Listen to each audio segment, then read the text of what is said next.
អ្វីទៅជាការិយាល័យប្រជាពលរដ្ឋតើការិយាល័យនេះមានតួនាទីភារកិច្ចអ្វីខ្លះហើយមានសមត្ថកិច្ចស៊ើបអង្កេតនិងសម្រុះសម្រួលដោះស្រាយបណ្ដឹងពាក់ព័ន្ធនឹងករណីអ្វីខ្លះ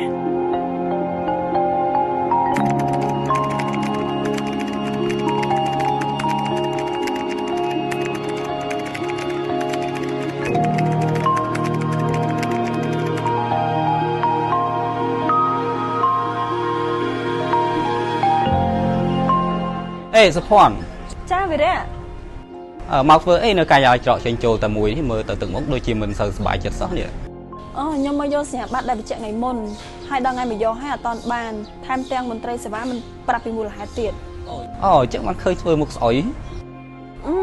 ខ្ញុំត្រូវការវាបញ្ញាប់តែអត់ដឹងធ្វើមិនទេនេះខ្ញុំស្គាល់កន្លែងមួយដែលអាចជួយដោះស្រាយរឿងនឹងបានមែននៅកន្លែងណាដែរតុកនោះមែនបាទត្រូវហើយតុកនេះជាតុកពិសេសរបស់ការិយាល័យប្រជាពលរដ្ឋដែលជាកន្លែងទទួលនិងសម្រុះសម្រួលរកពាក្យបណ្ដឹងរបស់ប្រជាពលរដ្ឋជាគ្នាការិយាល័យប្រជាពលរដ្ឋ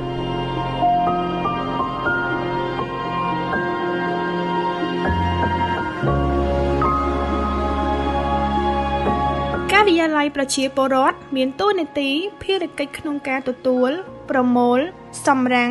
វិតម្លៃសម្រុះសម្រួលដោះស្រាយបណ្ដឹងក្នុងសមត្ថកិច្ចចាត់វិធានការផ្ដល់ព័ត៌មានត្រឡប់និងផ្សព្វផ្សាយអំពីយន្តការសម្រុះសម្រួលដោះស្រាយបណ្ដឹង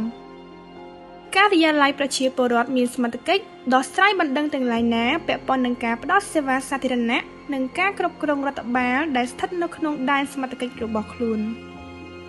សួស្តីក្មួយមានបញ្ហាអីដែរមើលទៅទឹកមុខក្មួយហាក់ដូចជាមិនសប្បាយចិត្តសោះចាលោកខ្ញុំមកយកសញ្ញាបត្របញ្ជាក់ការពីថ្ងៃមុនដល់ថ្ងៃកំណត់ហើយអត់ទាន់បានខាងមន្ត្រីសេវាថាមិនទាន់រួចរាល់ហើយថែមទាំងមិនប្រាប់ពីមូលហេតុថែមទៀតផងមកអីទៅក្មួយតោះឥឡូវអញ្ជើញក្មួយទៅការិយាល័យសិនក្នុងករណីនេះចាំដោះស្រាយជូនគួរកុំបារម្ភអីណា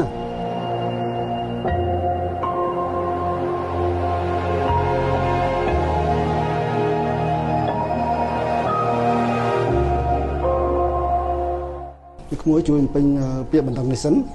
ចាំដោះស្រាយនៅបណ្ដឹងនេះជូនក្មួយហើយសូមក្មួយអង្គុយរងចាំនេះមួយផ្លែតសិន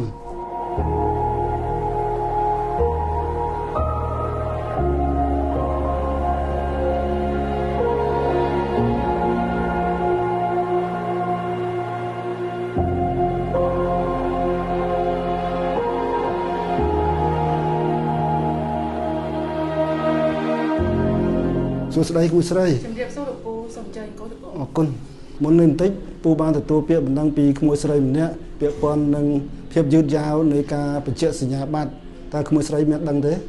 ចាលោកពូដោយសារតែមួយរយៈនេះមានឯកសារដែលត្រូវបញ្ជាក់ច្រើនទៅធ្វើឲ្យមានការយឺតយ៉ាវបន្តិចបន្តួច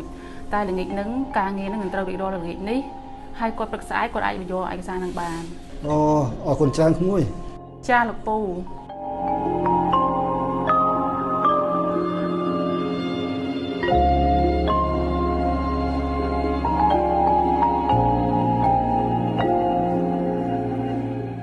ពូបានសាកសួរ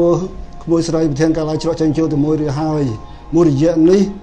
ដោយមានឯកសារត្រូវបញ្ជាក់ច្រើនដែលធ្វើឲ្យមានភាពយឺតយ៉ាវបន្តិចបន្តួចប៉ុន្តែក្មួយស្រីកុំបារម្ភអីស្អែកព្រឹកក្មួយស្រីអាចអញ្ជើញមកទទួលយកឯកសាររបស់ក្មួយបានហើយមែនទេបាទត្រូវហើយក្មួយចាអញ្ចឹងអរគុណច្រើនលោកចឹងខ្ញុំជម្រាបលាសិនហើយលោកការិយាល័យប្រជាពលរដ្ឋគឺជាយន្តការអព្យាក្រឹតមួយសម្រាប់ទទួលនិងសម្រុះសម្រួលដោះស្រាយបណ្ដឹងរដ្ឋបាលនៅរដ្ឋបាលរាជធានីខេត្តនិងក្រុងស្រុកខណ្ឌព្រមទាំងឃុំសង្កាត់អ្វីត្បិតតែការិយាល័យប្រជាពលរដ្ឋស្ថិតនៅក្នុងរចនាសម្ព័ន្ធរបស់រដ្ឋបាលរាជធានីខេត្តក្រុងស្រុកខណ្ឌក៏ពិតមែនក៏ប៉ុន្តែការិយាល័យនេះមានចំណុចខុសប្លែកពីការិយាល័យឬអង្គភាពដទៃទៀតដោយការិយាល័យប្រជាពលរដ្ឋមិនស្ថិតនៅក្រោមការគ្រប់គ្រងរបស់គណៈអភិបាលទេគឺស្ថិតនៅក្រោមការគ្រប់គ្រងផ្ទាល់របស់ក្រុមប្រឹក្សាតែប៉ុណ្ណោះ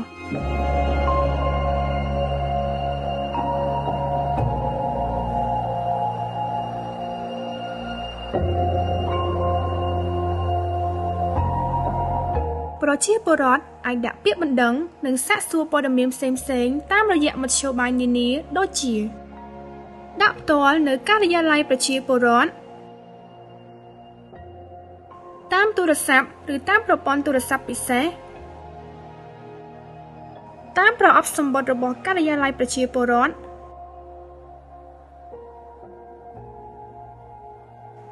ឬតាមប្រព័ន្ធអេឡិចត្រូនិក Facebook និង Telegram ដោយឡែកការសម្រុះសម្រួលដោះស្រាយបណ្ដឹងជូនប្រជាពលរដ្ឋគឺការិយាល័យប្រជាពលរដ្ឋផ្អែកលើគោលការណ៍ដូចខាងក្រោមអព្យាក្រឹតតម្លាភាពយុត្តិធម៌រក្សាការសម្ងាត់និងទំនាស់ផលប្រយោជន៍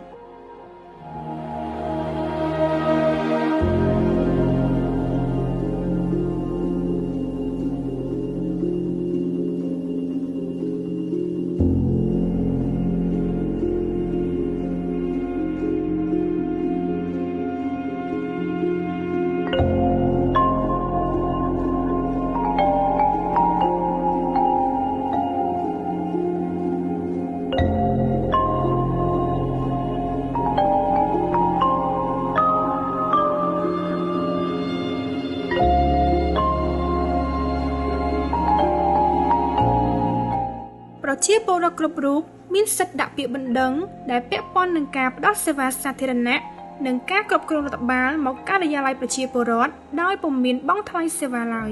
ចូលចងចាំថាការចូលរួមរបស់ប្រជាពលរដ្ឋតាមរយៈការផ្តល់មតិយោបល់ការផ្តល់ព័ត៌មានឬការដាក់ពាក្យបណ្ដឹងគឺជួយកែលម្អការផ្តល់សេវាសាធារណៈនិងការគ្រប់គ្រងរដ្ឋបាលឲ្យកាន់តែល្អប្រសើរឡើង។